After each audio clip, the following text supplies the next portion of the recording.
Hello guys, आज के हम इस टॉपिक में सीखेंगे कि कंप्यूटर के बेसिक कंपोनेंट्स कौन कौन से हैं। अब जो कंप्यूटर के बेसिक कंपोनेंट्स होते हैं ना, वो बहुत ज़्यादा इसेंशियल हार्डवेयर पार्ट्स होते हैं जो कि कंप्यूटर को अलाउ करते हैं ताकि वो फंक्शन कर सके या इंफॉर्मेशन को प्रोसेस कर सके या यूज़र के साथ इंटरेक्ट कर सके। अब नेक्स्ट स्लाइड में वन बाय वन तमाम कंपोनेंट्स को डिस्कस करते हैं। अब जो सबसे पहला है वो है सेंट्रल प्रोसेसिंग यूनिट, जिसको ना सीपीयू भी कहा जाता है। अब जो इसका फंक्शन है, इसको ना ब्रेन ऑफ द कंप्यूटर भी कहा जाता है, क्योंकि जो सीपीयू होता है ना, वो कैलकुलेशंस को परफॉर्म करता है, इंस्ट्रक्शन को प्रोसेस करने में मदद देता है और ना टास्क को मैनेज करता है। अब ये क्या करता है, ये ना कमांड्स को भी ना एग्जीक्यूट करता है। कौन सी कमांड्स? वो जो इसको प्रोग्राम से मिली होती हैं, और जो होता है ना डेटा को प्रोसेस करने में भी मदद देता है। ये होता है सीपीयू का फंक्शन। अब जो सीपीयू का पहला कंपोनेंट है वो है कंट्रोल यूनिट। कंट्रोल यूनिट यानी कि सीयू। अब ये क्या करता है, ये ना सीपीयू के ऑपरेशंस को डायरेक्ट करता है। डायरेक्ट का मतलब क्या होता है? कंट्रोल करना। और ना कंप्यूटर मेमोरी को बताता है या एएलयू को बताता है या इनपुट एंड आउटपुट डिवाइसेस को ना बताता है कि किस तरीके से जो है ना इसको प्रोग्राम इंस्ट्रक्शंस का रिस्पॉन्ड करना है। तो ये होता है सीयू।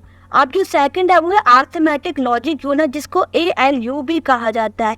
ये क्या करता है, ये अरिथमेटिक एंड लॉजिक ऑपरेशंस को ना हैंडल करने में मदद देता है। जिस तरीके से एडिशन होगी, सब्ट्रैक्शन होगी या कंपैरिजन होता है, ये एएलयू की मदद से ही किया जाता है। अब जो इसकी एग्जांपल है वो है इंटेल कोर i7 और AMD Ryzen 5। अब ये था कुछ सीपीयू के बारे में और इसके कंपोनेंट्स के बारे में। अब जो सेकंड है वो है रैम। रैम का जो फंक्शन है, जिसको आप रैंडम एक्सेस मेमोरी भी कहते हो, ये ना टेम्पररी बेसिस पे डेटा को और प्रोग्राम इंस्ट्रक्शन को ना स्टोर करती है। उन इंस्ट्रक्शन को या डेटा को जो कि सीपीयू को दरकार होते हैं टास्क परफॉर्म करने के लिए, ताकि सीपीयू जो है ना इन तमाम डेटा को या इंस्ट्रक्शन को जल्दी से एक्सेस करे और टास्क परफॉर्म कर ले। ये ना वोलेटाइल होती है। वोलेटाइल का मतलब क्या होता है? जब भी आप पीसी या लैपटॉप बंद करोगे तो इसका जो होगा ना डेटा वाइप आउट हो जाएगा, यानी कि यहाँ पे कोई भी परमानेंट स्टोरेज नहीं होती। अब रैम का पर्पस क्या, इसकी वजह से क्या होता है, डेटा एक्सेस की जो स्पीड होती है ना वो बढ़ जाती है। आपको सोचो ना, सीपीयू को जो भी डेटा चाहिए होगा या इंस्ट्रक्शन चाहिए होगी, वो जल्दी से रैम से पिक करेगा और एफिशिएंटली अपना टास्क परफॉर्म कर लेगा, बजाय इसके कि वो जो है ना सेकेंडरी स्टोरेज के पास जाए, जो कि एक बहुत ज़्यादा स्लोअर प्रोसेस है। वो क्या करेगा, वो रैम से डेटा और इंस्ट्रक्शंस को पिक कर लेगा और वो जल्दी से अपना टास्क परफॉर्म कर लेगा। इसलिए यहाँ पे कहा जा रहा है, इसकी वजह से क्या होता है, इसकी जो स्पीड ऑफ डेटा एक्सेस होती है ना वो बढ़ जाती है। अब जो इसकी एग्जांपल है वो है 8GB DDR4 रैम। तो ये था कुछ रैम के बारे में। अब जो थर्ड है वो है स्टोरेज। स्टोरेज में क्या होता है, डेटा स्टोर होता है या प्रोग्राम स्टोर होता है या ऑपरेटिंग सिस्टम जो होता है ना परमानेंटली स्टोर होता है। अब जो रैम होती है ना वो ना वोलेटाइल होती है, मीन्स के वहाँ से क्या होता है, डेटा जो होता है ना वो वाइप आउट हो जाता है अगर आप पीसी या लैपटॉप बंद करते हो। ये जो स्टोरेज होती है ना एसएसडी या हार्ड डिस्क, वो ना नॉन वोलेटाइल होती है, यानी कि इसमें क्या होता है, डेटा रिटेन रहता है। जब अगर आप जो है ना कंप्यूटर बंद भी करो तब भी डेटा जो होगा ना वो रिटेन रहेगा। तो ये है इसका मतलब। और जो इसकी सबसे पहली टाइप है वो है हार्ड डिस्क। हार्ड डिस्क में क्या होता है, ये ना मैकेनिकल स्टोरेज है with slower data access speed, यानी कि जिसकी डेटा एक्सेस की जो स्पीड है ना वो बहुत ज़्यादा स्लोअर है एज कम्पेयर टू रैम। मैंने आपको पहले भी बताया था, जो रैम होती है ना उसकी डेटा एक्सेस की जो स्पीड होती है ना वो बहुत ज़्यादा होती है, लेकिन जो हार्ड डिस्क होती है ना उसकी जो डेटा एक्सेस की जो स्पीड होती है ना वो बहुत ज़्यादा स्लोअर होती है। अब जो सेकंड है वो है एसएसडी, यानी कि सॉलिड स्टेट ड्राइव। अब ये होती है ना फ्लैश बेस स्टोरेज है, लेकिन ये बहुत ज़्यादा फास्टर है और ना रिलायबल है। लेकिन क्या होता है, ये हार्ड डिस्क से महंगी भी है, जाहिर सी बात है, फास्टर है और रिलायबल है, तो ये क्या होगा, हार्ड डिस्क से ज़्यादा महंगी होगी। ये है एसएसडी। अब जो इसकी एग्जांपल है वो है 1 टेराबाइट हार्ड डिस्क और 512 GB SSD। तो ये था कुछ स्टोरेज के बारे में। अब मदरबोर्ड क्या है? मदरबोर्ड का जो फंक्शन है ना ये है कि ये ना मेन सर्किट बोर्ड है कंप्यूटर का, जो कि अलाउ करता है तमाम कंपोनेंट्स को कि वो कनेक्ट कर पाए और आपस में कम्युनिकेट कर पाए। It house the CPU, RAM slot, storage connector and other essential connector. मतलब ये क्या होता है, इसी पे ना सीपीयू को जो है ना पुट किया जाता है, रैम स्लॉट्स को पुट किया जाता है, स्टोरेज कनेक्टर्स को पुट किया जाता है और बहुत सारे और एसेंशियल कनेक्टर्स को ना पुट किया जाता है मदरबोर्ड के ऊपर। ये होता है मदरबोर्ड का फंक्शन कि ये मेन बोर्ड है जो कि तमाम कंपोनेंट्स को आपस में कनेक्ट करता है और उनको अलाउ करता है कि वो आपस में कम्युनिकेट कर पाए। अब मदरबोर्ड का ना पर्पस क्या है, ये ना कंप्यूटर के बैकबोन के तौर पे ना एक्ट कर रहा होता है और ये इंश्योर करता है कि तमाम कंपोनेंट्स ना आपस में एक दूसरे के साथ इंटरेक्ट कर पाए और सही तरीके से काम कर पाए। ये इसका पर्पस है।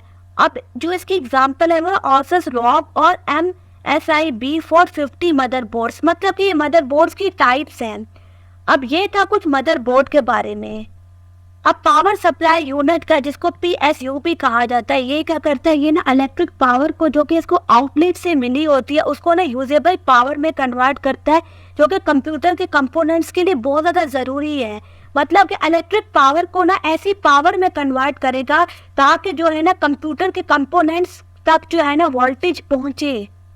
अब पावर सप्लाई यूनिट का फंक्शन क्या है, ये क्या करता है, ये ना इंश्योर करता है कि तमाम हार्डवेयर कंपोनेंट्स तक स्टेबल और कंसिस्टेंट पावर पहुंचे ताकि जो है ना मेल फंक्शन और डैमेज का जो है ना खतरा टाला जा सके।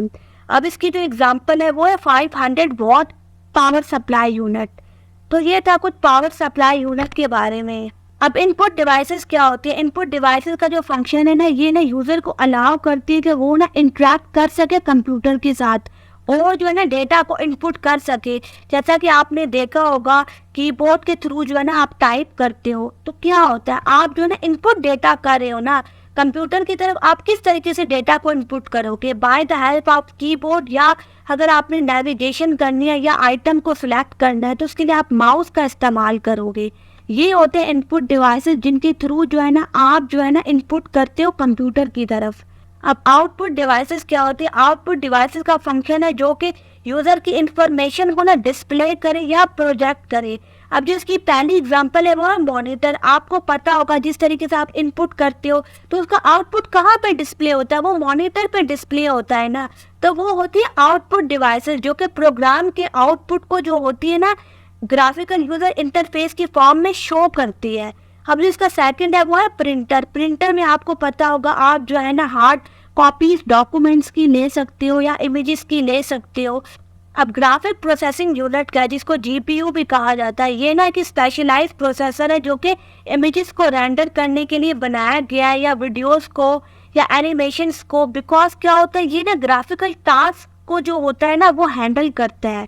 इसलिए क्या होता है, ये ना गेमिंग्स में इस्तेमाल होता है और रेंडर इमेज करने में इस्तेमाल होता है या एनिमेशंस में इस्तेमाल होता है। अब इसका पर्पस क्या है, ये ना इम्प्रूव करता है performance in graphic intensive task. वो टास्क जो कि ग्राफिक इंटेंसिव होते हैं ना वहाँ पे ना ये इम्प्रूव करता है परफॉर्मेंस को। जिस तरीके से गेमिंग्स हो गई या वीडियो एडिटिंग हो गया, 3D रेंडरिंग हो गया, तो इसका इस्तेमाल वहाँ पे किया जाता है जहाँ पे इंटेंसिव ग्राफिक का वर्क करना हो। अब जो इसकी एग्जाम्पल है वो है NVIDIA GeForce RTX और AMD Radeon RX सीरीज। अब जो लास्ट है वो है कूलिंग सिस्टम। कूलिंग सिस्टम का जो फंक्शन है ये ना सेफ ऑपरेटिंग टेम्परेचर जो होता है ना मुहैया करता है CPU को, GPU को और बहुत सारे और कंपोनेंट्स को ताकि वो ओवर हीट ना हो सके। इसकी मदद से क्या होता है, सेफ टेम्परेचर इनको मिलता है। मतलब कि क्या होता है, आपको सोचो ना CPU रन हो रहा है या GPU या बहुत सारे और कंपोनेंट टास्क परफॉर्म कर रहे हैं, तो इसकी वजह से क्या होता है ओवर हीट हो जाने का खतरा हो जाता है ना। लेकिन इसकी मदद से क्या होता है, कूलिंग सिस्टम की टेम्परेचर मेंटेन रहता है ताकि तमाम जो होते हैं ना सेफ इन्वायरमेंट में ऑपरेट कर सकें।